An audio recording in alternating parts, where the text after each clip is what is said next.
أعوذ بالله من الشيطان الرجيم. بسم الله الرحمن الرحيم.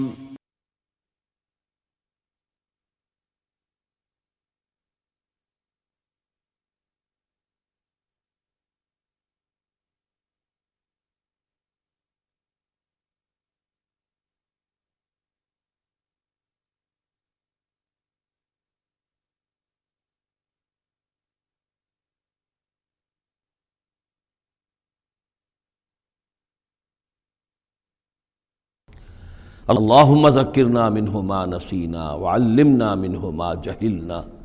وارزقنا تلاوتہ آناء اللیل وآناء النہار واجعلہ لنا حجتا یا رب العالمین آمین۔ اب ہم اللہ کے نام سے قرآن حکیم میں مکی اور مدنی صورتوں کا جو دوسرا گروپ ہے اس کی مدنی صورتوں کے جوڑے کا مطالعہ شروع کر رہے ہیں۔ مکیات اس دوسرے گروپ میں دو ہیں، سورۃ الانعام، سورۃ الاعراف، جن کا مطالعہ ہم کر چکے، اور میں نے ابتدا ہی میں عرض کیا تھا کہ یہ گروپ اس اعتبار سے متوازن ہے کہ اس میں دو ہی سورتیں مکی ہیں، دو ہی مدنی ہیں۔ انفال اور توبہ یہ دو مدنیات ہیں۔ ان کا جو ربط اور تعلق ہے اس گروپ کی مکی صورتوں کے ساتھ، پہلے تو اس کو سمجھ لیجئے۔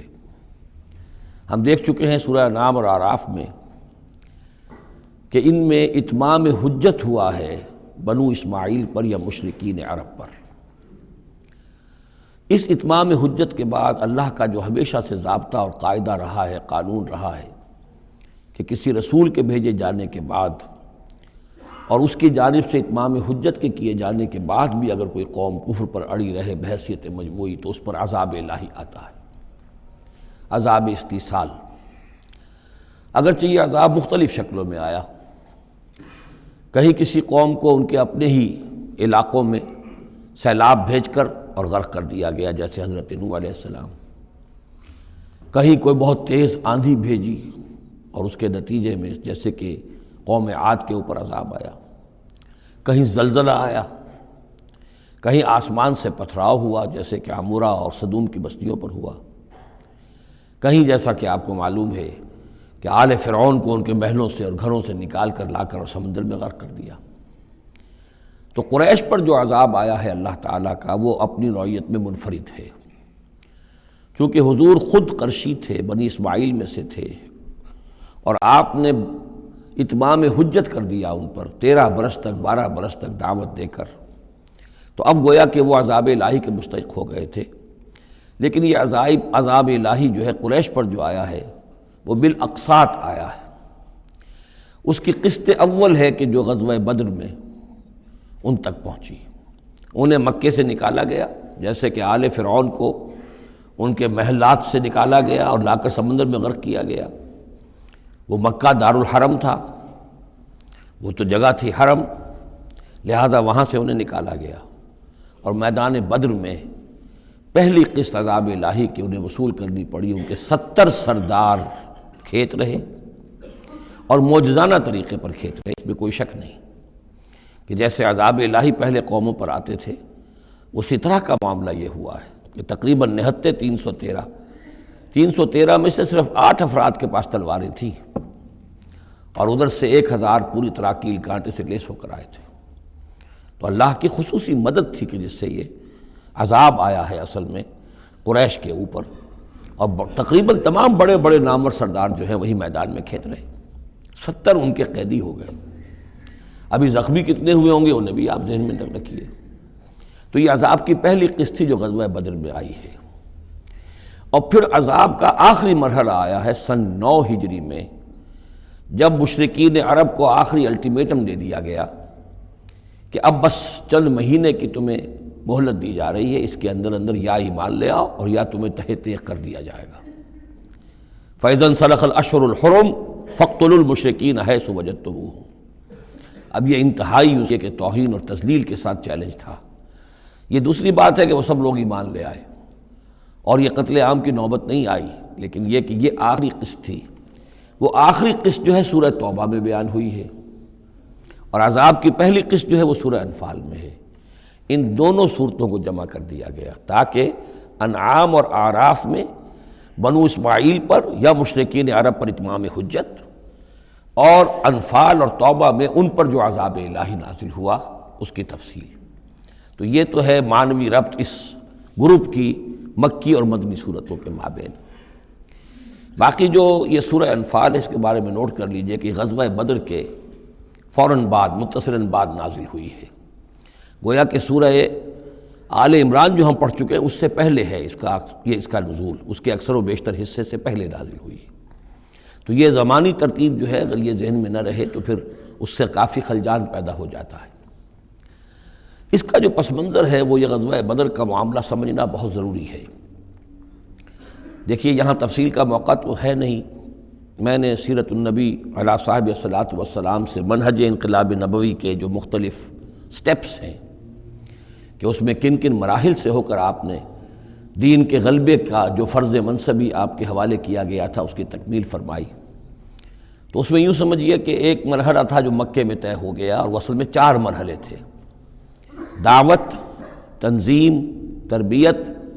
اور صبر محض۔ وہاں ہاتھ اٹھانے کی اجازت نہیں تھی۔ ہم پڑھ آئے ہیں، سورہ نساء میں آ چکا ہے کہ اس وقت حکم تھا کفو ایدیکم، اپنے ہاتھ بندھے رکھو، تمہارے چاہے ٹکڑے اڑا دیے جائیں، تمہیں زندہ جلا دیا جائے، تم کوئی انتقامی کارروائی تو دور کی رہی، مدافعانہ کارروائی بھی نہیں کرو گے۔ No raising of hands even in self defence. یہ 4 مراحل تھے جو چلتے رہے تاں آ کے ایک طرف تو حضور کے پاس جانثاروں کی ایک جماعت تیار ہو گئی جو سرد و گرم چشیدہ تھے، ہر طرح کے حالات میں سے گزر چکے تھے، سختیاں جھیل چکے تھے، قربانیاں دے چکے تھے، ان کے اخلاص مع اللہ میں کسی شک و شبے کی گنجائش نہیں تھی، ان کے دل جو ہیں خالص ہو چکے تھے اللہ کے لیے۔ اور دوسری طرف یہ کہ اللہ تعالیٰ نے ایک دارالہجرت کا انتظام کر دیا، کھڑکی کھول دی مدینہ کی طرف، ہجرت کا اہتمام ہو گیا تاکہ اہل ایمان کو وہاں سے نکال کر اور مدینے میں لے آیا جائے۔ اب یہاں سے اقدام ہو، اسی لیے ہجرت فرض کر دی گئی کہ اب تمام مسلمان یہاں آ جائیں۔ ظاہر بات ہے کہ ہجرت جو ہے وہ فلائٹ نہیں تھی، وہ کوئی فرار نہیں تھا، بھاگ کر جان بچانا نہیں تھا۔ مغربی مورخین تو اسی نام سے اس کو یاد کرتے ہیں۔ وہ تو اصل میں یہ تھا کہ ایک جگہ اگر اس کام کے لیے موضوع نہیں ہے تو کوئی اور بیس، آلٹرنیٹ بیس اگر مل جائے تو وہاں سے اپنا آفینسو جو ہے، آخری فیصلہ کن اقدام جو ہے وہاں سے لانچ کیا جائے۔ لہذا مدینہ میں آ کر حضور نے صلی اللہ علیہ وسلم صرف 6 مہینے لیے ہیں انٹرنل کنسالیڈیشن، کہ اب آپ آئے ہیں، نئے آئے ہیں، مہاجرین نئے آئے ہیں، تو ایک تو یہ کہ ان 6 مہینے میں آپ نے مسجد نبوی تعمیر کر لی، مرکز بن گیا، گورنمنٹ ہاؤس بھی ہو گیا یہ، اور پارلیمنٹ ہاؤس بھی ہو گیا، دارالندوہ بھی ہو گیا، دارالعلوم بھی ہو گیا، خانقاہ بھی ہو گئی، عبادت گاہ بھی ہو گئی، مرکز ہو گیا۔ ثانیاً آپ نے انصار اور مہاجرین کے اندر مواخات کرا دی، ایک انصاری ایک مہاجر بھائی بنا دیا۔ تیسرے یہ کہ آپ نے بہت بڑا کام یہ کیا کہ جو یہود کے قبیلے وہاں آباد تھے ان کو آپ نے ان کے ساتھ ایک معاہدہ کر لیا، جوائنٹ ڈیفنس آف مدینہ، میثاق مدینہ، مدینہ کی ایک مدافعت جو ہوگی وہ مشترک ہوگی، کوئی بھی حملہ آور آئے گا باہر سے تو مل کر مسلمان اور یہودی اس معاملے میں ایک ملت ہوں گے اور دفاع کریں گے مدینہ کا۔ بس 6 مہینے آپ نے اس کام میں لیے، 7ویں مہینے سے پھر آپ نے کچھ چھوٹے چھوٹے دستے بھیجنے شروع کر دیے، چھاپہ مار دستے سمجھ لیجئے، کہ جس سے وہ جو کیروان روٹس تھے، قریش کی لائف لائن یہی تھی، ان کا تجارتی سلسلہ تھا، شام کی طرف قافلے جو جاتے تھے وہ بدر سے ہو کر گزرتے تھے، بدر کے قریب سے، اور بدر جو ہے مدینے سے قریب تر تھا، مکے سے فاصلہ زیادہ ہے، اور جو قافلے جاتے تھے یمن کو وہ طائف سے ہو کر گزرتے تھے۔ تو آپ نے ان راستوں کے اوپر چھاپہ مار دستے بھیجنے شروع کر دیے۔ جدید اصطلاح میں اس کو یہ کہا جائے گا کہ اکنامک بلاکیڈ آف مکہ۔ 8 ایسی مہمیں غزوہ بدر سے پہلے ثابت ہیں 1.5 سال کے اندر۔ 6 مہینے آپ نے وہ لیے، 1.5 سال اور 2 سال کے بعد غزوہ بدر ہو گیا ہے۔ تو یہ 1.5 سال میں 8 مہمیں، جن میں سے 4 میں کہ حضور خود بھی بنفس نفیس شریک رہے ہیں، اس لیے وہ غزوات کہلاتے ہیں، اور 4 وہ ہیں کہ جن میں آپ نے صرف کچھ لوگوں کو بھیج دیا ہے کسی امیر کے تحت، وہ سرایا کہلاتے ہیں۔ تو یہ جو صورتحال ہوئی، اور اس میں یہ بھی ہوا کہ حضور جہاں جاتے تھے خود تو وہاں کے قبائل سے آپ معاہدے کر لیتے تھے۔ اب یا تو وہ جو قبائل جو تھے مقامی، پہلے تو وہ قریش کے حلیف تھے، اب یا تو وہ حضور کے حلیف ہو گئے، مسلمانوں کے حلیف ہو گئے، تو قریش کی طاقت کم ہوئی، مسلمانوں کی بڑھ گئی، یا یہ ہے کہ وہ نیوٹرل ہو گئے کہ ہم نہ قریش کی مدد کریں گے آپ کے خلاف، نہ آپ کی مدد کریں گے قریش کے خلاف، نیوٹرل ہو گئے۔ اس سے بھی یہ ہے کہ قریش کا جو حلقہ اثر تھا، سیاسی زون آف پولیٹیکل انفلوئنس، وہ کم ہو رہا ہے۔ یہ دو چیزیں ایسی ہوئی ہیں، political isolation of Quraysh and economic blockade of Mecca, جس کے نتیجے میں مکے والے جو ہیں پھر یوں سمجھیے کہ تنگ آمد بجنگ آمد، ورنہ مکے والوں کی طرف سے کوئی آغاز ثابت نہیں ہے تاریخ میں کہ حضور کے اور مسلمانوں کے مکے سے جانے کے بعد ان کی طرف سے کوئی ابتدا ہوئی ہو، کوئی انیشیٹو لیا گیا۔ دو واقعات خاص طور پر ایسے ہو گئے کہ ایک چھوٹا سا آپ نے ایک دستہ بھیجا تھا نخلا، اور یہ نخلا جو ہے یہ مکے اور طائف کے مابین ہے، تو سمجھیے کس قدر فاصلے پر، اور وہاں مٹ بھیڑ ہو گئی، جو مسلمان وہاں بھیجے گئے تھے ان کے کفار کے ساتھ۔ وہاں ایک مشرک مکے کا مارا گیا، ایک کو انہوں نے قید کیا، ساتھ لے آئے، کچھ سامان جو ان کا تجارت تھا وہ بھی لے آئے، وہ مال غنیمت سمجھ کر۔ تو حضور اگرچہ ناراض ہوئے کہ میں نے تمہیں لڑنے کا حکم نہیں دیا تھا، میں نے اس لیے بھیجا تھا کہ وہاں رہو اور قریش کی نقل و حرکت سے ہمیں مطلع کرتے رہو، لیکن اب سچویشن پیدا ہو گئی، گویا کہ یہ چاہے ارادہ تھا یا نہیں تھا، ڈی فیکٹو شکل یہی ہوئی کہ اقدام ہو گیا مسلمانوں کی طرف سے، اب آغاز ہو گیا مسلمانوں کی طرف سے۔ ادھر جب ابو سفیان لے کر جا رہے تھے بہت بڑا قافلہ شام کی طرف، تو حضور نے اس کا تعاقب کیا، لیکن وہ تیزی سے نکل گئے تھے۔ لیکن جب واپس آ رہے تھے اور 50,000 دینار کا سامان تھا ان کے قافلے کے اندر، بہت لدا پدا قافلہ، انہیں یہ خطرہ ہوا کہ اب پھر محمد صلی اللہ علیہ وسلم اور ان کے ساتھی کہیں لوٹیں گے ہمیں اور ہمارے اوپر حملہ کریں گے، روکیں گے ہمارا راستہ۔ تو انہوں نے یہ کی دوہری حکمت عملی کی کہ ایک تو یہ کہ ایک سوار بھیجا آگے تیزی کے ساتھ دوڑایا کہ مکے جاؤ اور کہو کہ ہمارے قافلے کو خطرہ ہے محمد سے صلی اللہ علیہ وسلم، لہذا مدد بھیجو۔ اور ادھر یہ کیا کہ وہ عام راستہ جو تھا، جو بدر سے ہو کر گزرتا تھا، اسے چھوڑ کر ساحل سمندر کے ساتھ ساتھ نیچے سے ہو کر وہ نکل بھی گئے۔ اب وہاں مکے میں یہ دونوں چیزیں بیک وقت پہنچ گئیں، ایک طرف وہ نخلا سے لوگ روتے پیٹتے چیختے چلاتے ہمارا آدمی مار دیا محمد کے آدمیوں نے، وہ آ گئے، ادھر سے وہ آ گیا جو ابو سفیان کا بھیجا ہوا تھا ایلچی کہ دوڑو دوڑو دوڑو تمہارا قافلہ محمد لوٹنے والے ہیں اور یہ ہے اور وہ ہے۔ بس وہ وار کرائی وہاں ہوئی اور 1,000 کا لشکر جو ہے وہاں پر پھر جمع کیا گیا، اور 900 اونٹ فراہم کیے گئے، اور 100 گھوڑوں کا ایک رسالہ تیار کیا گیا، اور وہ لوگ مکے سے نکل آئے۔ یہ صورتحال ادھر ہو رہی تھی۔ ادھر یہ ہے کہ حضور صلی اللہ علیہ وسلم نے مدینہ میں پہلے تو یہ فیصلہ کیا تھا کہ اب یہ قافلہ واپس آنے والا ہے تو اب اس قافلے کا تعاقب کریں۔ ابھی جنگ وغیرہ کا آپ کو گمان نہیں تھا، ابھی مدینہ ہی میں آپ نے یہ جو ہے اس ایسا ارادہ ظاہر کیا کہ جیسے پہلے بھی گئے تھے، جب قافلہ جا رہا تھا شام کی طرف تو تعاقب کیا تھا، ایسے جب آ رہا ہے تو اسے انٹرسیپٹ کریں۔ لہذا ایک تو مشاورت ہوئی ہے مدینہ میں، آیا چلنا چاہیے یا نہیں چلنا چاہیے، وہ میں بعد میں عرض کروں گا جب ہم آیتیں پڑھیں گے۔ پھر جب کچھ لوگ نکل آئے اور یہ نہیں سمجھا گیا تھا کہ کوئی جنگ ہونی ہے، کوئی بڑا لشکر آ رہا ہے، اس وقت تک اطلاع نہیں تھی، اسی لیے بس جو جس کے ہاتھ میں آیا، کسی کے پاس نیزہ تھا، کسی کے پاس کچھ اور تھا، تلواریں 8 تھیں، گھوڑے کل 2 تھے، وہ چل پڑے۔ چلو اس لیے کہ مسئلہ تو قافلے کا مسئلہ ہے نا، کوئی جنگ تو ہے نہیں، کوئی لشکر وشکر تو آ نہیں رہا۔ جب آپ کچھ سفر طے کر کے مقام صفرا تک پہنچ گئے تو وہاں وحی آ گئی اور آپ کو اطلاع بھی پہنچ گئی، اطلاع بھی پہنچ گئی کہ ابو جہل جو ہے 1,000 کا لشکر لے کر مکے سے چل پڑا ہے، اور وحی بھی آ گئی، اللہ نے بتا دیا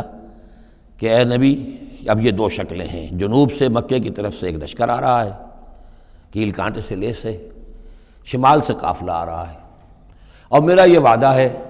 کہ ان دونوں میں سے ایک ضرور تم کو دے دوں گا، تم کو فتح حاصل ہو جائے گی، یہ میرے اہل ایمان کو بتا دیجئے اور ذرا مشورہ کیجئے۔ تو دوسری مشاورت جو ہے وہ مدینے سے نکل کر ہوئی ہے مقام صفرا میں۔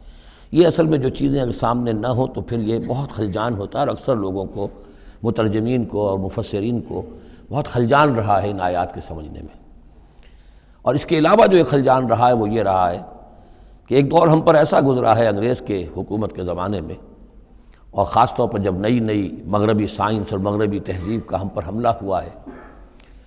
تو چونکہ مغرب کے لوگوں نے یہ کہا کہ یہ اسلام تو تلوار سے پھیلا ہے،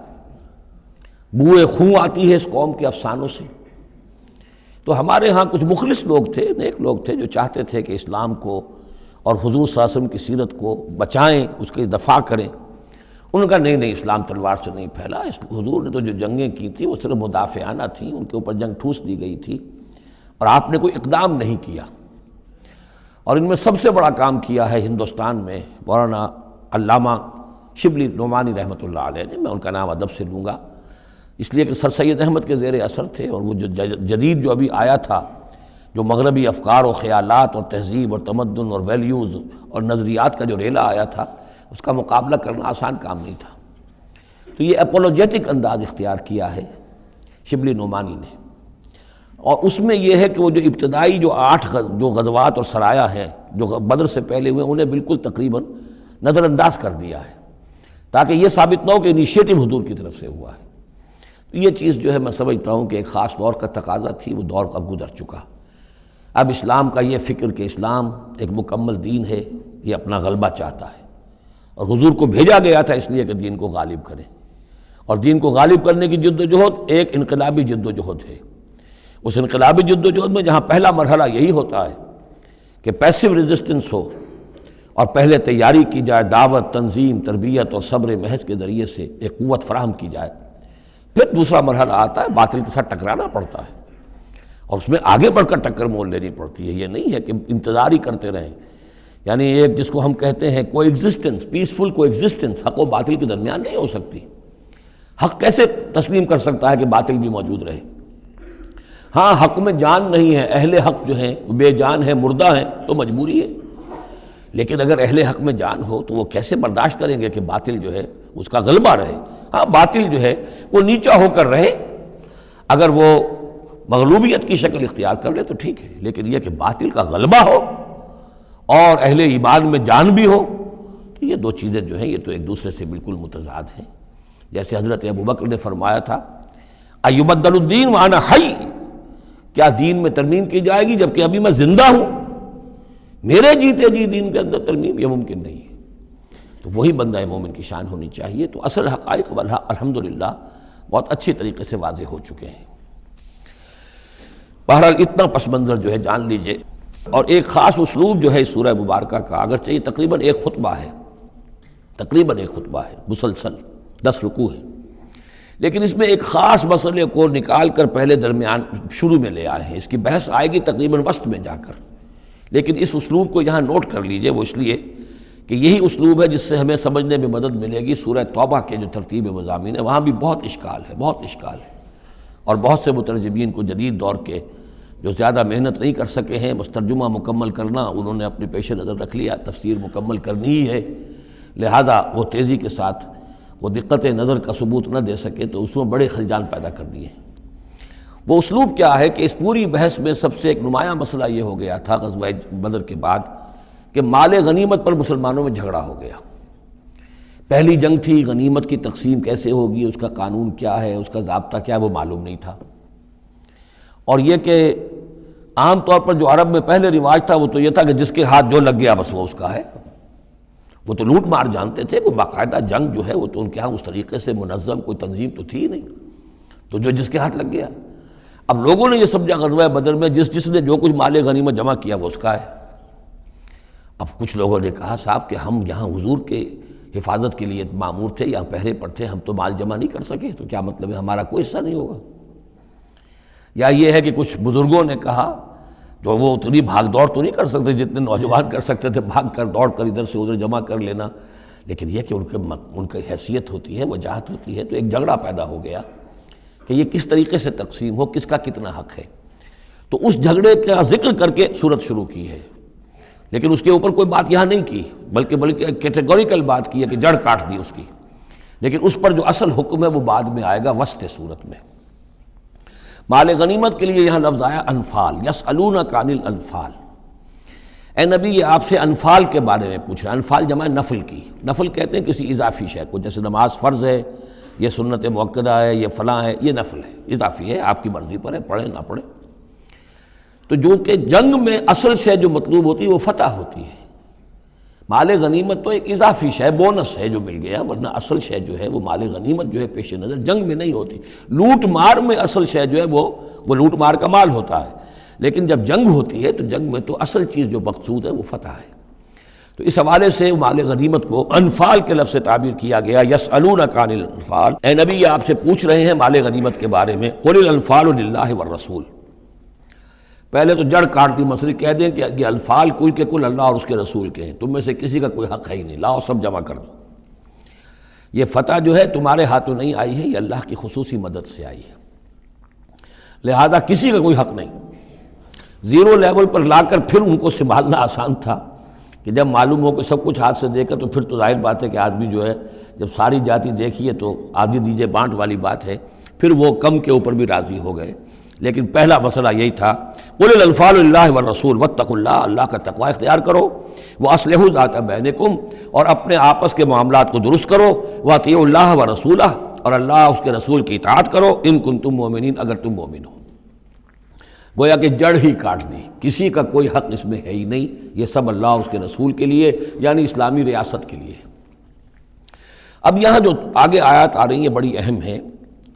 بندہ مومن کی شخصیت کا جو حیولہ ہے اور بندہ مومن کی جو تعریف ہے، جامع ترین اور مختصر ترین الفاظ میں یہ آئی ہے سورہ حجرات میں۔ اس کے دو حصے ہیں، ایک تو ہے بندہ مسلم، مسلمان کے لیے تو 5 چیزیں ہیں، کلمہ شہادت، نماز، روزہ، حج، زکوٰۃ، لیکن حقیقی مومن کے لیے اس میں 2 اضافی چیزیں شامل کرنی پڑیں گی۔ وہ کیا ہیں؟ دلی یقین اور عملی جہاد۔ بندہ مومن کی شخصیت کے اندر یہ 2 رخ اور ہونے چاہیے۔ جو صرف مسلمان ہے، کلمہ شہادت، نماز، روزہ، حج، زکوٰۃ، بنی الاسلام علی 5، شہادت اللہ الہ الا اللہ وان محمد رسول اللہ واقام الصلاۃ وایتاء الزکوٰۃ وصوم رمضان وحج البیت۔ لیکن مومن، انما المومنون الذین آمنوا باللہ ورسولہ ثم لم یرتابوا، یقین والا ایمان، دل میں ایمان، وجاہدوا باموالہم وانفسہم فی سبیل اللہ، اور جہاد کریں اپنی جان اور مال کے ساتھ اللہ کی راہ میں۔ اب یہاں یوں سمجھیے کہ سورہ حجرات کی اس آیت نمبر 15 میں جو ڈیفینیشن آئی ہے، جیسے پرکار ہوتی ہے، پرکار کو کھول دیا۔ ایک حصے کی کیفیات کو یہاں اس سورہ انفال کے شروع میں لے آئے ہیں، اور دوسری جہاد والی کیفیات کو سورہ انفال کے آخر میں لے آئے ہیں۔ تو یہ پرکار یہاں کھلی ہوئی ہے اس ڈیفینیشن کی۔ تو ایک حصہ ڈیفینیشن کا یہاں آ رہا ہے، انما المومنون الذین اذا ذکر اللہ وجلت قلوبہم۔ اہل ایمان، حقیقی مومن تو وہ ہیں کہ جب اللہ کا ذکر کیا جاتا ہے تو ان کے دل لرز جاتے ہیں۔ وَإِذَا تُلِيَتْ عَلَيْهِمْ آیَاتُهُ، اور جب انہیں اس کی آیات پڑھ کر سنائی جاتی ہیں، زادتہم ایمانا، ان کے ایمان میں بڑھوتری ہوتی ہے، اضافہ ہوتا ہے۔ وَعَلَىٰ رَبِّهِمْ يَتَوَكَّلُونَ، اور وہ اپنے رب پر توکل کرتے ہیں۔ الَّذِينَ يُقِيمُونَ الصَّلَاةَ، جو نماز کو قائم رکھتے ہیں۔ وَمِمَّا رَزَقْنَاهُمْ يُنْفِقُونَ، اور جو کچھ ہم نے انہیں دیا ہے اس میں سے اللہ کے لیے، اللہ کے دین کے لیے خرچ کرتے ہیں۔ انفاق فی سبیل اللہ مراد ہے۔ اولئک ھم المؤمنون حقا، یہ وہ لوگ ہیں جو سچے مومن ہیں، حقیقی مومن ہیں۔ لیکن نوٹ کر لیجئے، یہ بھی ابھی آدھی ڈیفینیشن آئی ہے، اس سورہ مبارکہ کے آخر میں آئے گی، اور وہاں جا کے پھر یہی الفاظ آئیں گے۔ یہ آیت نمبر 74 ہے،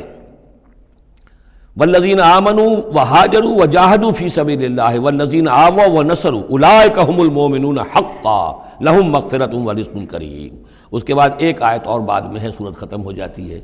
تو لاسٹ بٹ 1 آیت، اور ادھر پہلی کے بعد دوسری،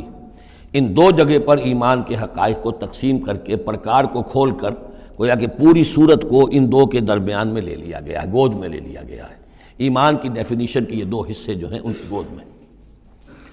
اب یہاں سے شروع ہو رہا ہے غزوہ بدر کا۔ کما اخرجک ربک من بیتک بالحق، جیسے کہ نکالا آپ کو اے نبی آپ کے رب نے آپ کے گھر سے حق کے ساتھ، یعنی آپ کا یہ بدر کی طرف روانہ ہونا جو ہے یہ اللہ تعالیٰ کی ایک اسکیم کا حصہ تھا، اللہ کی اپنی ایک تدبیر ہے۔ وَإِنَّ فَرِيقًا مِّنَ الْمُؤْمِنِينَ لَكَارِهُونَ، اہل ایمان میں سے کچھ لوگ اسے پسند نہیں کر رہے تھے۔ یہ کون لوگ؟ یہ ہے وہ پہلی مشاورت جو مدینہ ہی میں ہوئی ہے۔ ان میں ظاہر بات ہے مدینہ میں منافق بھی تھے، جن کا خیال یہ تھا لڑنے بھیڑنے کا، لوٹ مار کرنے کا، یہ کوئی فائدہ ہے بھلا؟ بس اچھی تبلیغ کرنی چاہیے، اچھی بات کہنی چاہیے، نیک بات کہنی چاہیے۔ یہ کیا طریقہ ہے؟ منافقین کا ایلیمنٹ موجود تھا۔ جو اس کو پسند ہی نہیں کرتے تھے، اس لیے کہ جنگ کا سلسلہ چل نکلا تو ہمیں بھی جانا پڑے گا، ہماری جان اور مال کے اوپر بھی آنچ آئے گی، تو نپ دی ایول ان دی بڈ، اس سے تو بہتر ہے کہ اس کو یہیں پر ختم کرو۔ اس اعتبار سے ویسے بھی کچھ انسانی فطرت ایسی ہوتی ہے، کچھ نیک سرشت لوگ بھی ہوتے ہیں کہ آخر اس سے کیا فائدہ نکلے گا، ابھی کوئی خاص جو ہے قریش کی طرف سے تو اقدام ہوا نہیں تھا، ہم آگے بڑھ کر جو ہے یہ جو بات اقدام کر رہے ہیں تو آخر اس کا فائدہ کیا ہے؟ تو یہ اس قسم کی باتیں اس وقت کہی گئیں۔ ان فریقا من المؤمنین لکارہون، اب یہ مومنین ان میں سے اہل نفاق بھی ہو سکتے ہیں اور سادہ لوگ اور نیک دل جو مسلمان ہیں وہ بھی ہو سکتے ہیں۔ یجادلونک فی الحق بعد ما تبین کانما یساقون الی الموت وهم ینظرون، اور وہ جھگڑ رہے تھے آپ سے حق کے معاملے میں جبکہ بات ان پر بالکل واضح ہو چکی تھی۔ یہ دوسری آیت میرے نزدیک جو دوسری مشاورت ہوئی ہے مقام صفرا پر، اس سے متعلق ہے۔ وہ یہ کہ وہاں سے جب مکے سے آپ چلے ہیں تو اس وقت تک کسی لشکر وغیرہ کی کوئی اطلاع نہ آپ کو تھی اور نہ اس کا کوئی گمان تھا ابھی، وہ تو ایسے ہی تھا جیسے پہلے 8 مرتبہ جو ہے وہ جو ایکسکرشنز جو ہوئی تھیں، جس طریقے کی مہمات بھیجی گئی تھیں، یہ اسی طرح کی ایک مہم ہے۔ لیکن یہ ہے کہ آگے چل کر جب آپ کچھ دور چل نکل کے آ گئے تھے، یہاں آ کر جو ہے آپ کو وحی بھی آ گئی اور اطلاعات بھی مل گئی کہ صورتحال وہ ہو چکی ہے۔ ایک طرف نخلا سے روتے پیٹتے لوگ پہنچ گئے وہاں، دوسری طرف یہ کہ ادھر سے ابو سفیان کا جو ہے ایلچی پہنچ گیا چیختا چلاتا ہوا، اور 1000 کا لشکر لے کر ابو جہل نکل پڑا ہے بدر کی طرف، اب وہ بدر کی طرف آ رہا ہے، ادھر سے قافلہ بدر کی طرف آ رہا ہے شمال سے۔ اس وقت اللہ تعالیٰ نے فرمایا، اور یہ مشاورت جیسا کہ میں نے کہا تھا جیسے کہ حضرت طالوت نے کی تھی، ایک آزمائش اپنی فوج کی کہ جو اس دریا میں سے پانی پیے گا سیر ہو کر پیے گا اس کا مجھ سے کوئی تعلق نہیں، اسی طرح کا آپ نے مشاورت کا معاملہ اللہ تعالیٰ کے حکم سے مسلمانوں کے سامنے رکھ دیا۔ بعدما تبین کانما یساقون الی الموت، تو لوگ ایسے محسوس کر رہے تھے جیسے انہیں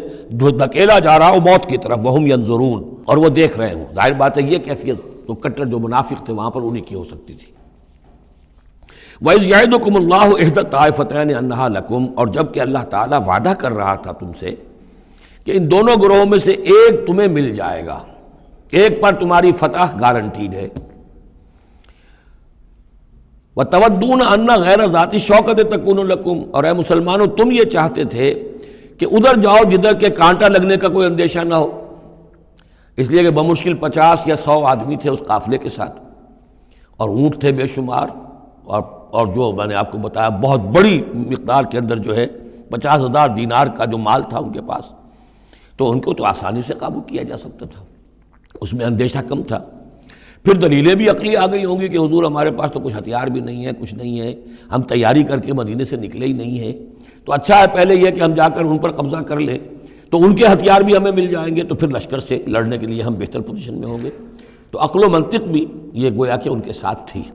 وَيُرِيدُ اللَّهُ أَن يُحِقَّ الْحَقَّ بِكَلِمَاتِهِ، اور اللہ یہ چاہتا تھا کہ اپنے بات کو اپنے فیصلے کے ذریعے سے حق کا حق ہونا ثابت کر دے۔ وَيَقْطَعَ دَابِرَ الْكَافِرِينَ، اور کافروں کی جڑ کاٹ دے۔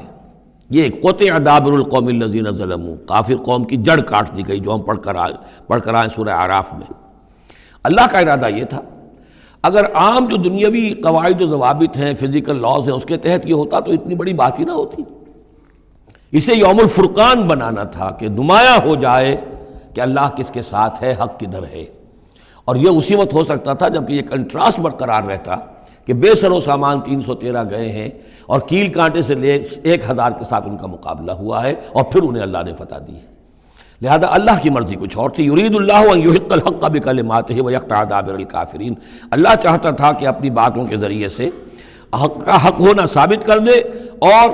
کافروں کی جڑ کاٹ دے۔ یہ یحق الحق، تاکہ سچا ثابت کر دے حق کو، سچ کو، ویبطل الباطل، اور باطل ثابت کر دے باطل کو، باطل ہونا اس کا ثابت ہو جائے۔ ولو کرہ المجرمون، خواہ یہ مجرموں کو کتنا ہی ناگوار ہو۔ استستغیثون ربکم، یاد کرو جب کہ تم اپنے رب سے استغاثہ کر رہے تھے، دعائی دے رہے تھے کہ اللہ اب ہماری مدد فرما۔ فاستجاب لکم، تو اللہ نے تمہاری دعا کو قبول کیا تھا۔ انی ممدکم بألف من الملائکۃ مردفین، کہ میں تمہاری مدد کروں گا 1000 ملائکہ سے جو لگاتار آئیں گے، پے بپے آئیں گے۔ 1000 کا لشکر آیا ہے نا، تو 1000 فرشتے ہم تمہاری مدد کے لیے بھیج دیں گے۔ وما جعلہ اللہ الا بشرا، اور اللہ نے اس کو نہیں بنایا مگر تمہارے لیے بشارت، وَلِتَطْمَئِنَّ بِهِ قُلُوبُكُمْ، اور تاکہ تمہارے دل مطمئن ہو جائیں۔ وَمَن نَّصْرُ إِلَّا مِنْ عِندِ اللَّهِ، اور مدد تو اللہ کی طرف سے ہوتی ہے، فرشتوں کو بھیجے بغیر بھی وہ مدد کر سکتا ہے، کن فیکون کی شان کے ساتھ وہ جو چاہے کر دے۔ لیکن یہ کہ تمہارا جو اپنا ایک سوچنے کا انداز ہے، بر بنائے طبع بشری، تمہاری تسکین کے لیے ہم نے یہ شکل کر دی کہ 1000 دشمن آ رہا ہے تو 1000 فرشتہ تمہاری مدد کے لیے ہم بھیج دیں گے۔ ان اللہ عزیز الحکیم، یقیناً اللہ تعالیٰ سب زبردست ہے اور حکمت والا۔ اذ یغشیکم النعاس امنۃ منہ، جبکہ تم کو ڈھانپ لیا تھا ایک اونگ نے جو امن کی اور تسکین کا ذریعہ بن گیا اللہ کی طرف سے۔ یہ دو معجزے ہوئے ہیں خاص اس وقت، معجزے اس معنی میں کہ عام حالات میں یہ چیزیں نہیں ہوتی، لیکن اس میں کوئی خرق عادت نہیں ہے۔ معجزہ اس معنی میں نہیں ہے کہ اس کو چیلنج کر کے حضور نے دکھایا ہو، اس معنی میں نہیں، بس یہ کہ غیر معمولی اللہ کی نصرت کی شکلیں ہیں۔ ایک تو یہ کہ حالانکہ معاملہ بڑا یعنی سخت تھا، لیکن رات کو جا کے پڑاؤ پر مسلمان سوئے اطمینان سے، بڑی عمدگی سے نیند آئی، دل میں وہ دغدغہ نہیں تھا، اللہ پر اطمینان تھا، اللہ کے لیے نکلے تھے، لہذا ان کو وہ بے چینی اور تشویش اور کل کیا ہو جائے گا، رہیں گے کہ نہیں رہیں گے، زندگی ہوگی موت، کچھ نہیں، نیند آئی انہیں، اطمینان سے سوئے، صبح کو اٹھے تو وہ گویا کہ چاق و چوبند تھے۔ نمبر 2 یہ ینزل علیکم من السماء ماء، اور جب کہ اتارا اس نے تم پر آسمان سے پانی، بارش ہو گئی، اس سے یہ ہوا لیطہرکم، تاکہ تمہیں پاک کرے، جنہیں غسل کی حاجت تھی غسل کر لیا، وَیُذْہِبَ عَنْکُمُ الرِّجْسَ الشیطان، اور دور کر دے تم سے شیطان کی نجاست کو، وَلِیَرْبِطَ عَلَىٰ قُلُوبِکُمْ، اور یہ کہ تاکہ تمہارے دلوں کے اندر بھی، بارش کے بعد جو فضا ہوتی ہے اس سے طبیعت کے اندر بھی ایک اطمینان اور سکون پیدا ہوتا ہے۔ ورنہ واقعہ یہ ہے کہ جہاں پر آ کر قریش پہلے ڈیرہ ڈال چکے تھے، پانی پر ان کا قبضہ تھا، اب یہاں پانی نہیں تھا، بارش ہوئی تو وہ نشیبی جگہ میں انہوں نے ایک اپنا حوض بھی جمع کر لیا، پانی بھی جو ہے وہ ان کے پاس فراہم ہو گیا۔ وَيُثَبِّتَ بِهِ الْأَقْدَامَ، اور پانی جب برسا تو مٹی دب گئی، مٹی کے جمنے کی وجہ سے پاؤں بھی جم گئے، وہ جگہ جو تھی وہاں پر جو ہے اہل ایمان جو مجاہدین تھے ان کے پاؤں قدم جمنے کی صورت پیدا ہو گئی۔ اذ یوحی ربک الی الملائکۃ، اور جب یاد کرو، گمان کرو، تصور کرو، جب کہ آپ کا رب وحی کر رہا تھا فرشتوں کو، انی معکم، وہ جو 1000 فرشتہ اللہ نے بھیجا، انی معکم، میں تمہارے ساتھ ہوں، فثبتوا الذین آمنوا، تو جاؤ اور اہل ایمان کے قدموں کو جما دو، اہل ایمان کے دلوں کو جما دو۔ سألقی فی قلوب الذین کفروا الرعب، عن قریب میں ان کافروں کے دلوں میں رعب ڈال دوں گا، ان پر دہشت طاری ہو جائے گی۔ فاضربوا فوق الاعناق، پھر مارنا ان کی گردنوں کے اوپر جیسے چاہے، واضربوا منہم کل بنان، اور مارنا ان کی ایک ایک پور پر۔ یعنی یہ کہ جب کسی شخص پر کوئی شخص دہشت زدہ ہو جائے تو اس کے اندر قوت مدافعت نہیں رہتی، پھر گویا کہ وہ جو بھی حملہ آور ہے اس کے رحم و کرم پر ہے، جدھر سے چاہے چوٹ لگائے، جدھر سے چاہے مارے۔ ذالک بانہم شاقوا اللہ ورسولہ، اور یہ سزا ان کو اس لیے دی جائے گی کہ انہوں نے مخالفت کی، ضدم ضدہ کی، دشمنی کی اللہ کی اور اس کے رسول کی۔ ومن یشاقق اللہ ورسولہ فإن اللہ شدید العقاب، اور جو اللہ اس کے رسول کا دشمن ہو جائے اور اس سے ضدم ضدہ کرے تو اللہ تعالیٰ بھی سزا دینے میں بہت سخت ہے۔ ذالکم فذوقوہ، دیکھو اب یہ قریش سے خطاب ہے، ذالکم فذوقوہ، دیکھو یہ آگے پہلی قسط وصول کرو، چکھ لو اس کو۔ وَأَنَّ لِلْكَافِرِينَ عَذَابَ النَّارِ، اور ابھی جو تمہارے یہ کھیت رہے ہیں ان کی سزا یہی ختم نہیں ہو گئی ہے، ان کے لیے جہنم کا عذاب ہے۔ یا ایھا الذین آمنوا اذا لقیتم الذین کفروا زحفا، اہل ایمان جب تمہارا مقابلہ ہو جائے کافروں سے میدان جنگ میں، یہ زحف کہتے ہیں جبکہ باقاعدہ 2 لشکر ایک دوسرے کے سامنے مد مقابل بن کر آئیں، ایک چھاپا مار جنگ ہوتی ہے، جیسے کہ 8 جو پہلی اس سے مہمیں تھیں وہ جنگ کی شکل نہیں تھی بلکہ وہ مہمیں تھیں چھاپا مار، لیکن اب یہ پہلی مرتبہ جنگ ہوئی ہے، لہذا اس کے حوالے سے بات ہو رہی ہے۔ یا ایھا الذین آمنوا اذا لقیتم الذین کفروا زحفا فلا تولوہم الادبار، تو تم ان کو پیٹھ مت دکھاؤ، پیٹھ مت موڑو، مطلب یہ کہ کھڑے رہو، ڈٹے رہو، مقابلہ کرو، جان چلی جائے لیکن یہ کہ پیچھے قدم نہ ہٹے۔ وَمَن يُوَلِّهِمْ يَوْمَئِذٍ دُبُرَهُ، اور جو کوئی بھی اس روز اپنی پیٹھ دکھا دے گا یعنی میدان جنگ سے بھاگے گا، 2 استثناءات کے ساتھ، الا متحرفا لقتال، سوائے اس کے کہ یا تو وہ کوئی داؤ لگا رہا ہو جنگ کے لیے، جیسے 2 آدمی بھی جنگ کرتے ہیں اور تلوار اور اس کے ساتھ تو کوئی ذرا ادھر ہٹتا ہے، پیچھے کو ہٹتا ہے، وہ بھاگنا نہیں ہوتا بلکہ وہ تو در حقیقت ایک ٹیکٹیکل موو ہے، وہ تو ایک اپنے داؤ کے لیے ذرا پیچھے ہٹنا، اب اس وقت میسرہ کو پیچھے کر لیا جائے اور جو میمنہ ہے اسے آگے بڑھایا جائے، یہ بات اور ہے۔ اور متحیزا الی فئۃ، یا یہ کہ کوئی اور جمعیت ہے جس کی طرف جا کر ملنا ہے اور اس کے لیے ریٹریٹ ہو رہی ہے، تو آرڈرلی ریٹریٹ یہ ایک علیحدہ شے ہو جائے گی، اور ٹیکٹیکل موو یہ علیحدہ شے ہو جائے گی۔ تو آرڈرلی ریٹریٹ اور ٹیکٹیکل موو، ان دو کے سوا اگر کوئی بھگدڑ کے اندر کوئی جان بچا کر بھاگا فقط باب غضب من اللہ، تو اس نے تو اللہ کا غضب جو ہے وہ کما لیا۔ ومأواہ جہنم، اس کا ٹھکانہ جہنم ہوگا، وبئس المصیر، اور وہ بہت ہی برا ٹھکانہ ہے۔ اب یہاں وہ بات آ گئی، فلم تقتلوہم، اے مسلمانوں تم نے انہیں قتل نہیں کیا، ولکن اللہ قتلہم، اللہ نے انہیں قتل کیا۔ ویسے تو یہ کہ فاعل حقیقی اللہ ہے، ہم جو کام بھی کرتے ہیں اور جس شے کے اندر بھی کوئی تاثیر ہے وہ اللہ ہی کی وجہ سے، لا فاعل فی الحقیقت ولا مؤثر الا اللہ، عام حالات میں بھی یہ، لیکن یہ خاص حالات تھے جن میں اللہ تعالیٰ کی خصوصی مدد آئی ہے۔ فلم تقتلوہم ولکن اللہ قتلہم وما رمیت اذ رمیت ولکن اللہ رما، اور اے نبی آپ نے بھی جو کنکریوں کی مٹھی بھر کر پھینکی تھی، آپ نے کنکریاں لیں اپنی مٹھی میں اور پھینکا کفار کے لشکر کی طرف، شاہت الوجوہ، چہرے جو ہیں بگڑ جائیں، تو یہ پتہ نہیں کہاں تک اللہ نے ان کنکریوں کو پہنچایا ہے۔ تو فرمایا اور آپ نے جب وہ کنکریوں کی مٹھی پھینکی تھی، ما رمیت اذ رمیت، آپ نے نہیں پھینکی تھی، ولکن اللہ رما، یہ تو اللہ تعالیٰ نے پھینکی تھی۔ ہاتھ ہے اللہ کا، بندہ مومن کا ہاتھ۔ وَلِيُبْلِيَ الْمُؤْمِنِينَ مِنْهُ بَلَاءً حَسَنًا، تاکہ اللہ تعالیٰ اہل ایمان کے جوہر نکھارے، ان کے اندر کی چھپی ہوئی جو صلاحیتیں ہیں، مخفی ہیں، انہیں اجاگر کرے۔ یہ ذرا نوٹ کر لیجئے، بلا یبلو کے معنی ہوتا ہے آزمانا، تکلیف میں ڈال کر کسی آزمائش میں۔ ابلا یبلی جب یہ باب افعال سے آتا ہے تو کسی کے جوہر کو نکھارنا، کسی کی جو خابیدہ جو ہیں اس کی صلاحیتیں ان کو ابھارنا، یہ ہے ابلا۔ لیبلی المؤمنین منہ بلاء حسنا، تاکہ اللہ تعالیٰ خوب اہل ایمان کے اوپر ان کے جو ہے جوہر نکھارے۔ ان اللہ سمیع علیم، یقیناً اللہ سب کچھ سننے والا اور جاننے والا ہے۔ ذالکم وان اللہ موہن کید الکافرین، یہ تو ہو چکا،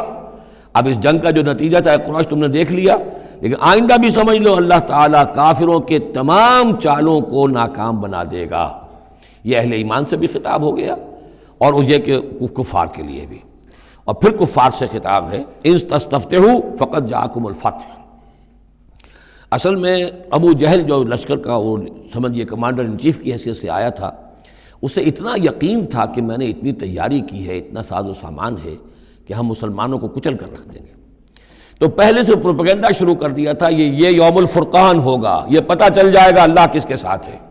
اللہ کو تو وہ بھی مانتے تھے، اللہ کے ساتھ دیویوں دیوتاؤں کو مانتے تھے نا، اللہ کے منکر تو نہیں تھے، لیکن یہ کہ ادھر اللہ ہی اللہ تھا، ادھر اللہ کے ساتھ اور منات اور دیوتا اور وہ بھی تھے، تو یہ کہ اللہ کس کے ساتھ ہے یہ ثابت ہو جائے گا، یعنی وہ اتنا یقین تھا اسے۔ جیسے 65 کی جنگ میں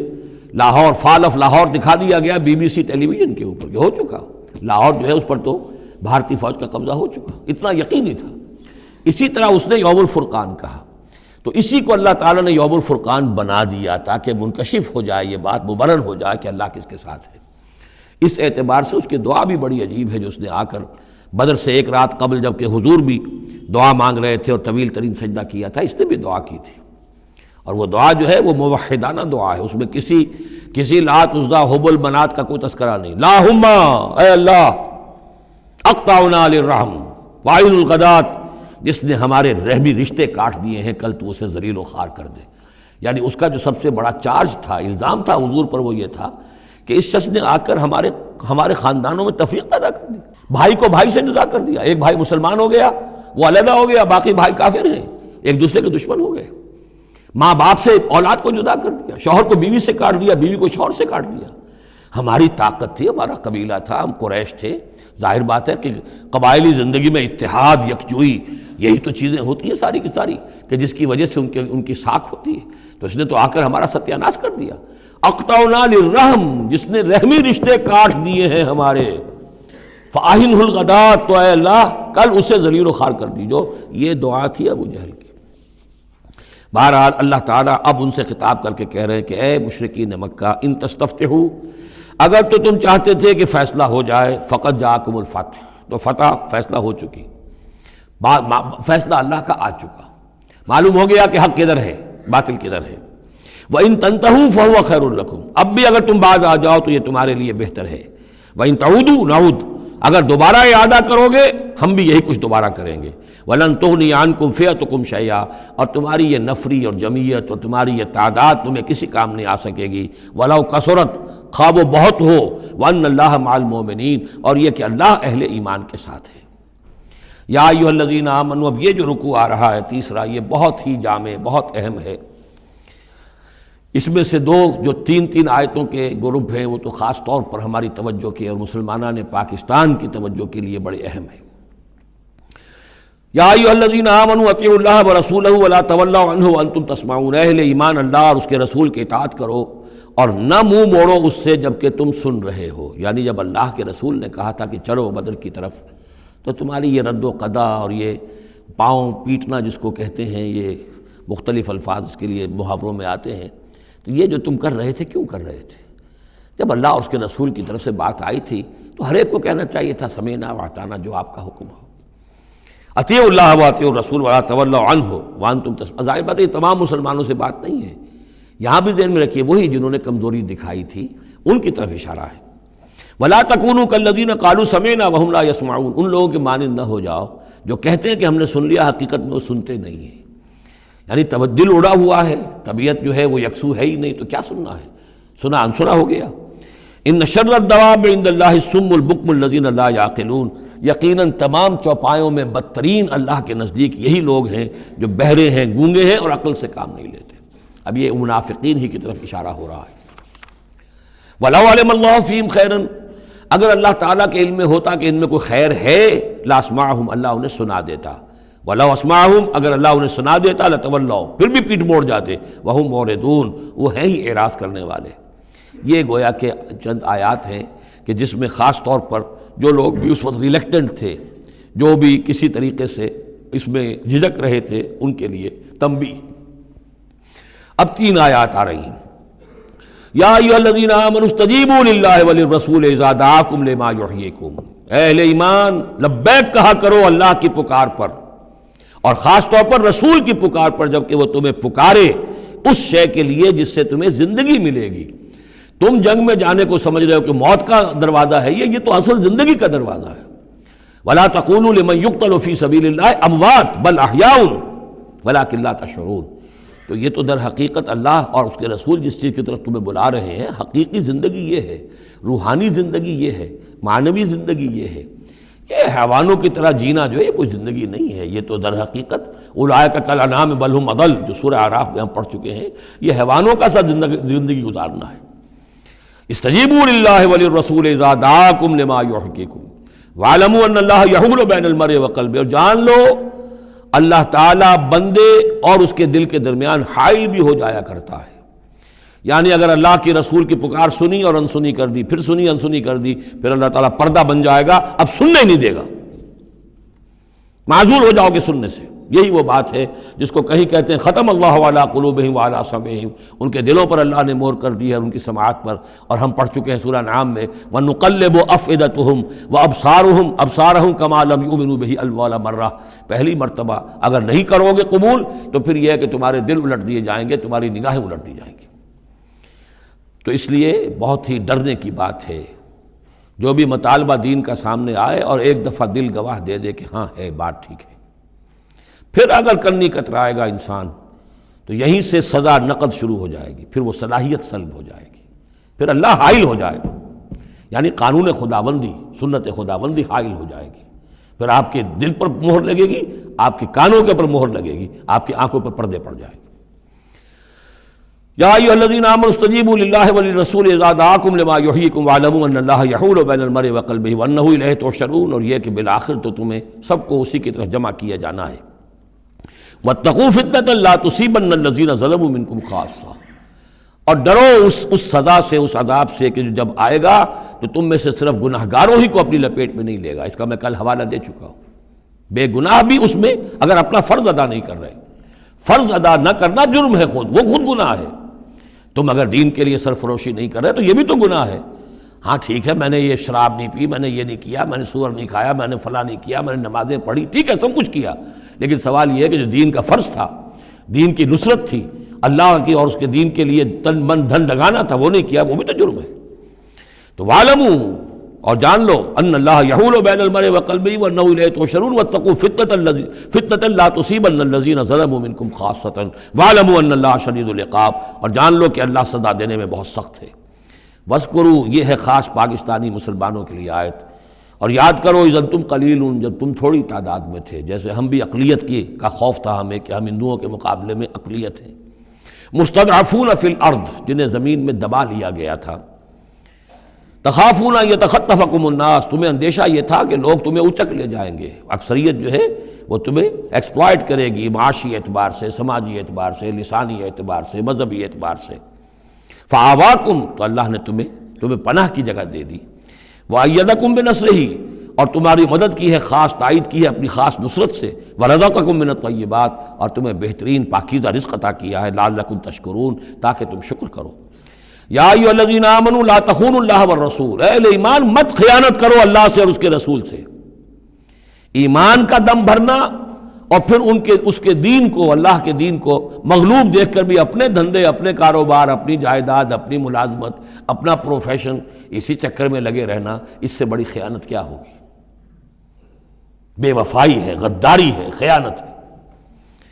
لا تخونوا اللہ والرسول، اللہ اور اس کے رسول کے ساتھ خیانت نہ کرو، وتخونوا اماناتکم وانتم تعلمون، اور نہ ہی اپنی آپس کی امانتوں میں خیانت کرو۔ سب سے بڑی خیانت تو اللہ کے ساتھ خیانت ہے،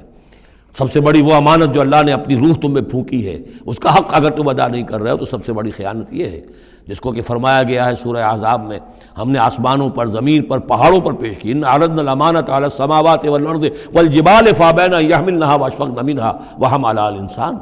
تو بہت بڑی بڑی امانتیں تمہارے پاس ہیں، دین کی امانت ہے، قرآن کی امانت ہے، شریعت کی امانت ہے، یہ سب امانتیں محمد رسول اللہ کی۔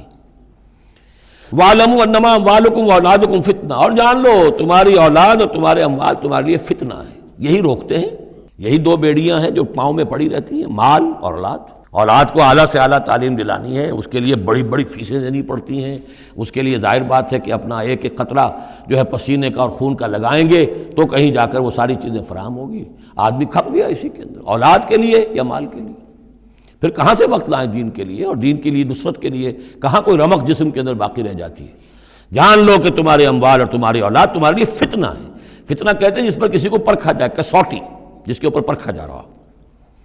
وَأَنَّ اللَّهَ عِندَهُ أَجْرٌ عَظِيمٌ، اور یقیناً اللہ ہی کے پاس ہے بڑا اجر۔ یا ایھا الذین آمنوا ان تتقوا اللہ یجعل لکم فرقانا، اہل ایمان اگر تم اللہ کے تقوی پر برقرار رہو گے، تمہارے لیے فرقان، ایک کے بعد دوسری فرقان آتی رہے گی۔ پہلا فرقان تو یہ آ گیا ہے، یہ فتح جو تمہیں دی گئی ہے۔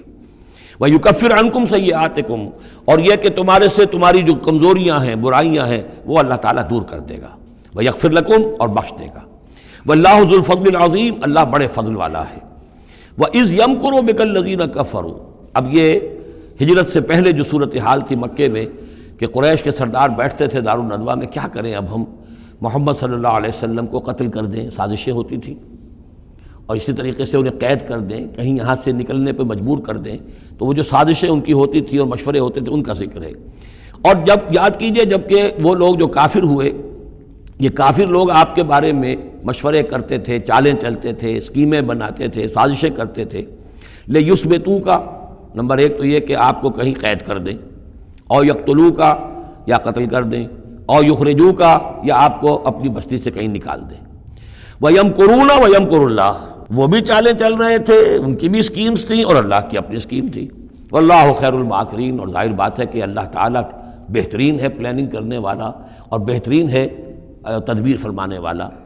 وَإِذَا تُتْلَىٰ عَلَيْهِمْ آيَاتُنَا قَالُوا قَدْ سَمِعْنَا لَوْ نَشَاءُ لَقُلْنَا مِثْلَ هَٰذَا، اور جب انہیں ہماری آیات پڑھ کے سنائی جاتی ہے تو وہ کہتے ہیں ٹھیک ہے، بہت سن لی ہم نے یہ آیات، بہت محمد آپ نے سنا لیا، کوئی ایسی بات بھی نہیں ہے، ہم چاہیں گے تو ایسا ہی کلام ہم بھی کہہ لیں گے۔ جرت نہیں کی کسی نے کہ آئے کہ یہ کلام میں نے ایک موضوع کیا ہے اور یہ قرآن کے برابر ہے، تو کوئی کمیشن بٹھا لیجئے، کوئی سازش بنا لیجئے کہ تو طے کریں، یہ جرت نہیں ہوئی۔ لیکن یہ کہہ دینے میں تو کوئی بات نہیں تھی، زبان کون پکڑے گا۔ لو نشاء لقلنا مثل هذا، اگر ہم چاہیں گے تو ہم بھی ایسے کہہ دیں گے، کوئی ایسی بڑی بات نہیں ہے۔ یہ نضر بن حارث تھا کہ جس کی طرف یہ الفاظ منقول ہیں تاریخ اور سیرت میں۔ ان هذا الا اساطیر الاولین، یہ نہیں ہے یہ مگر یہ کہ پچھلوں کی کہانیاں ہیں، قصے ہیں، جیسے آج بھی مستشرقین کہتے ہیں کہ کچھ تورات سے کچھ انجیل سے محمد نے لے لیا جوڑ جاڑ کر اور یہ قرآن بنایا ہے۔ اب تو خیر وہ دور ذرا بدل گیا ہے، یہ ذرا پچھلی صدی کی بات تھی، اس دور میں لوگ اس قسم کی باتیں زیادہ کرتے تھے۔ وَإِذْ قَالُوا اللَّهُمَّ إِن كَانَ هَذَا هُوَ الْحَقُّ، اور وہی بات جو میں نے آپ کو بتائی تھی کل بھی کہ قریش کے لیے سب سے بڑا مسئلہ اپنے عوام کو سنبھالنے کا ہو گیا تھا، کیسے روکیں ان کو کہ یہ محمد صلی اللہ علیہ وسلم کا ایمان نہ لائیں۔ اس کے لیے جو اور تدبیریں وہ کرتے تھے اسی کی طرح کی ایک تدبیر کا ذکر آ رہا ہے۔ مجمع عام میں کھڑے ہو کر دعائیں مانگ رہے ہیں کہ اے اللہ، اگر یہ جو کچھ محمد کہہ رہے ہیں اگر یہ حق ہے اور تیرے پاس سے آیا ہے یہ قرآن، فَأَمْطِرْ عَلَيْنَا حِجَارَةً مِّنَ السَّمَاءِ وَإِذْ قَالُوا اللَّهُمَّ إِن كَانَ هَذَا هُوَ الْحَقُّ مِنْ عِندِكَ، اگر یہ ہے حق تیری طرف سے، فَأَمْطِرْ عَلَيْنَا حِجَارَةً مِّنَ السَّمَاءِ، تو برسا دے ہم پر پتھر آسمان سے، اب ائتنا بعذاب الیم، یا پھر بھیج دے ہم پر کوئی عذاب۔ اب عذاب آیا نہیں، دیکھ لو، اس کا مطلب یہ کہ یہ محمد جھوٹے ہیں صلی اللہ علیہ وسلم۔ ہم نے تو کہہ دیا، اللہ کو پکار کر کہہ دیا، ہو سکتا ہے کبھی کعبے کے پردے پکڑ کر کہا ہو اسی طریقے سے، تاکہ پورا یقین ہو جائے، کسی درجے میں بھی ہمارے عوام کے اندر کوئی وسوسہ، کوئی دغدغہ باقی نہ رہے۔ وَمَا كَانَ اللَّهُ لِيُعَذِّبَهُمْ، اور اللہ تعالیٰ انہیں عذاب نہیں دے سکتا تھا، اللہ کے لیے ممکن نہیں تھا کہ ان پر عذاب بھیجتا، وَأَنْتَ فِيهِمْ، جبکہ ابھی اے محمد آپ ان کے مابین موجود تھے۔ ہجرت سے پہلے معاملہ نہیں ہوا کرتا یہ، اللہ اپنے رسول کو ان کے ساتھی اہل ایمان کو نکال لیتا ہے، اس کے بعد کوئی عذاب اس نوعیت کا آتا ہے جس نوعیت کا وہ عذاب مانگ رہے تھے۔ وَأَنْتَ فِيهِمْ وَمَا كَانَ اللَّهُ مُعَذِّبَهُمْ، اللہ ان کو عذاب دینے والا نہیں تھا، وَهُمْ يَسْتَغْفِرُونَ، جبکہ وہ استغفار بھی کر رہے تھے۔ یعنی اسی مکے میں عوام الناس بھی تو تھے، سادہ لوگ بھی تو تھے، وہ استغفار بھی کرتے تھے، تلبیہ بھی پڑھتے تھے، لبیک اللہم لبیک لبیک اللہم لبیک، یہ بھی تو کرتے تھے، اللہ کو بھی پکارتے تھے۔ تو بڑا گڑبڑ سا معاملہ تھا، جب تک کہ اللہ تعالیٰ یمیز الخبیث من الطیب کر نہ دے، اس وقت تک اس طرح کا معاملہ اللہ تعالیٰ کے لیے درست نہیں تھا۔ وَمَا لَهُمْ أَلَّا يُعَذِّبَهُمْ، باقی وہ عذاب کے پورے طور سے مستحق تو ہو چکے ہیں، اور کیا ہے وہ کون سی رکاوٹ ہے ان کے لیے؟ مَا لَهُمْ أَلَّا يُعَذِّبَهُمُ اللَّهُ، کہ اللہ تعالیٰ ان کو عذاب نہ دے، وَهُمْ يَصُدُّونَ عَنِ الْمَسْجِدِ الْحَرَامِ، جبکہ وہ روک رہے ہیں مسجد حرام سے لوگوں کو، وَمَا كَانُوا أَوْلِيَاءَهُ، اور حقیقت میں یہ اس کے متولی نہیں ہیں، یہ اس کے مختار نہیں ہیں، یہ اس کے ساتھی نہیں ہیں۔ ان اولیاءہ الا المتقون، اس اللہ کے گھر کے تو ولی اور اس کے جو اصل مجاور کہہ لیجئے یا متولی کہہ لیجئے، وہ تو ہوں گے متقی لوگ جو اللہ کا تقوی رکھتے ہوں، اللہ کی بندگی کرتے ہوں۔ ولیکن اکثرہم لا یعلمون، لیکن ان کی اکثریت علم نہیں رکھتی۔ وما کان صلاتہم عند البیت، اور انہوں نے جو نماز کا حلیہ بگاڑا ہے، نہیں ہے ان کی نماز بیت اللہ کے پاس الا مقام و تصدیہ، سیٹیاں بجاتے ہیں، تالیاں پیٹتے ہیں، یہ ان کی نماز رہ گئی ہے۔ طواف کرتے تھے تو اس میں سب سے اونچا طواف تھا برہنہ طواف، اور نماز جو تھی ان کی وہ یہ تھی، سیٹیاں بجاتے ہوئے۔ جیسے کہ آپ کو معلوم ہے کہ بعض علاقوں میں مسجدوں کے اندر جب وہ میلاد کی محفلیں ہوتی ہیں تو اس کے اندر ڈھول اور ڈھمکا، یہ میں نے سنا ہے کہ خاص طور پر افریقہ کے بعض ممالک میں کام ہوتا ہے۔ یہ اللہ کا شکر ہے اس حد تک کم سے کم یہ کہ بر عظیم پاک و ہند کے اندر جو بھی صورت ہوئی ہے وہ یہ مسجد کے اندر یہ خرافات نہیں ہوئی ہے، باقی باہر ہو رہی ہے جو بھی ہو رہی ہے۔ تو انہوں نے نماز کی بھی شکل یہ بنا دی تھی، فذوقوا العذاب بما کنتم تکفرون، تو اب چکھو مزہ عذاب کا اپنے کفر کی پاداش میں۔ ان الذین کفروا ينفقون اموالهم لیصدوا عن سبیل اللہ، ظاہر بات ہے یہ لشکر آیا تھا تو اس کے لیے بھی تو لاؤ لشکر تیار کرنا پڑا تھا نا، ساز و سامان، 900 اونٹ، 1000 آدمیوں کے لیے راشن بھی چاہیے تھا، مکے سے چل کے مدینے تک آنا ہے، جنگ میں رہنا ہے، تو یہ 10 اونٹ روزانہ جو ہے ذبح ہو رہے تھے اس فوج کے لیے۔ تو یہ سارا جو انفاق کیا ہے کچھ لوگوں نے کیا ہے نا، جو باطل کے لیے انفاق کر رہے تھے، شیطان کے لیے، وہ حزب الشیطان جو ہے، آخر وہ بھی تو مجاہد تھے، وہ مجاہد تھے فی سبیل الشیطان، فی سبیل الشرک۔ تو جو خرچ کر رہے ہیں اپنے مال لیصدوا عن سبیل اللہ، تاکہ لوگوں کو روک سکیں اللہ کے راستے سے، فسینفقونھا، وہ اور بھی خرچ کریں گے، ابھی انہیں اور بڑے لشکر تیار کرنے پڑیں گے۔ ثم تکون علیہم حسرۃ، پھر یہ سب ان کے لیے ایک حسرت بن جائے گی۔ سب کچھ مال بھی ہم نے لگا دیا، ساری جانیں ہم نے گنوا دی، کچھ نہ ہوا، محمد کا بال بیکا نہ کر سکے صلی اللہ علیہ وسلم، اللہ کا دین تو جاء الحق وزهق الباطل ان الباطل کان زہوقا، ایک وقت آئے گا کہ اللہ کا دین جو ہے غالب ہو جائے گا۔ ثم یغلبون، پھر وہ مغلوب ہو کر رہیں گے، والذین کفروا الی جہنم یحشرون، اور جو ان میں سے کافر ہوں گے، جو اس وقت ایمان لے آئیں گے اللہ تعالیٰ ان کو معاف فرما دے گا، اور جو کفر پر اڑے رہیں گے وہ جہنم کی طرف گھیر کر لے جائے جائیں گے۔ لیمیز اللہ الخبیث من الطیب، یہ بات جو ہے سورہ آل عمران میں بھی آئی، تاکہ اللہ تعالیٰ پاک کو ناپاک سے علیحدہ کر دے، ممیز کر دے۔ وَيَجْعَلَ الْخَبِيثَ بَعْضَهُ عَلَى بَعْضٍ، اور جو ناپاک ہے اس کو ایک دوسرے کے اوپر سٹیک کرتا چلا جائے، فَيَرْكَمُهُ، اس کا ڈھیر کر دے جمیعاً، اور ان کو سب کو فَيَجْعَلَهُ فِي جہنم، اور سب کو پھر جہنم میں جھونک دے۔ یعنی یہ کہ یہ پہلے تو یہ سفٹنگ کرنی ہوگی، یہ طیب ہے، یہ خبیث کو ایک دوسرے کے اوپر سٹیک کیجئے اور پھر اس کو جہنم میں ایک ہی مرتبہ دھکا دے دیجئے۔ لِيَمِيزَ اللَّهُ الْخَبِيثَ مِنَ الطَّيِّبِ وَيَجْعَلَ الْخَبِيثَ بَعْضَهُ عَلَى بَعْضٍ فَيَرْكُمَهُ جَمِيعًا فَيَجْعَلَهُ فِي جَهَنَّمَ أُولَٰئِكَ هُمُ الْخَاسِرُونَ، یقیناً یہی لوگ ہیں خسارے پانے والے۔ قُل لِّلَّذِينَ كَفَرُوا إِن يَنتَهُوا يُغْفَرْ لَهُم مَّا قَدْ سَلَفَ، اعلان کر دیجئے محمد صلی اللہ علیہ وسلم ان کافروں کے سامنے، اب بھی اگر باز آ جائیں تو جو کچھ ہو چکا ہے وہ معاف کر دیا جائے گا، اب بھی موقع ہے، اب بھی ایمان لے آؤ۔ وَإِن يَعُودُوا،